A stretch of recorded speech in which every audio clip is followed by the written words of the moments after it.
Ir-rapport annwali ta' ħidmet l-Awtorità għas-Saħħa u s-Sigurtà fuq il-post tax-xogħol jixħet lenti fuq il-ħidma tal-OHSA favur il-prevenzjoni biex tipproteġi il-ħajja tal-ħaddiema. Ir-rapport jelenka għadd ta' riformi leġislattivi li twettqu f'dan ir-rigward u jsemmi li fl-2025 twettqu rekord ta' 23,711 ispezzjoni. Il-fuq minn 8 minn kull 10 ispezzjonijiet saru b'inizjattiva tal-Awtorità u mhux wara xi inċident. Il-maġġoranza tal-ispezzjonijiet kienu fuq is-settur tal-kostruzzjoni. Biex twettqu dawn l-ispezzjonijiet, ir-riżorsi fl-OHSA żdiedu. Jekk nieħdu s-sezzjoni teknika tal-Awtorità, f'sena l-impjegati żdiedu bi 58% għal 38 ħaddiem. L-Awtorità qalet li dan ippermetta li l-preżenza fis-siti tiżdied b'aktar frekwenza u kompetenza.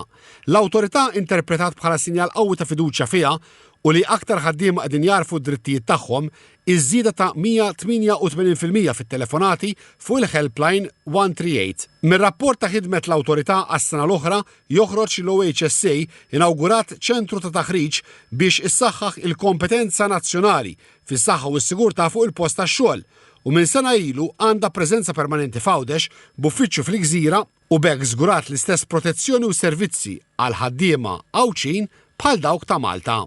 F'9 xhur f'Għawdex biss saru l-fuq minn 770 ispezzjoni. Bħala investigazzjonijiet, is-sena l-oħra l-OHSA investigat 633 inċident fuq il-post tax-xogħol, fosthom 9 mwiet. L-Awtorità qalet li b'kull każ jibqa' traġiku dawn iċ-ċifri juru l-importanza ta' prevenzjoni, infurzar u responsabilità kollettiva biex jitnaqsu r-riski.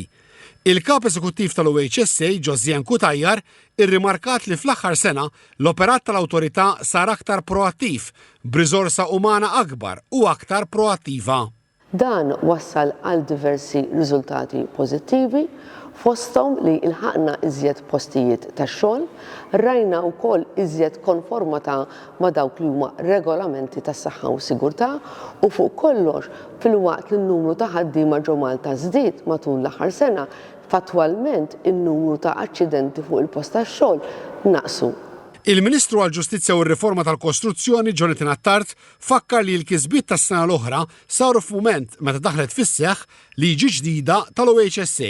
Żied jgħid li x-xogħol li sar witta l-bażi għal ħidma ta' din is-sena billi qed jingħata taħriġ fuq bażi nazzjonali fis-saħħa u s-sigurtà u b'hekk tikber il-kultura ta' prevenzjoni u mhux ta' reazzjoni fid-dinja tax-xogħol.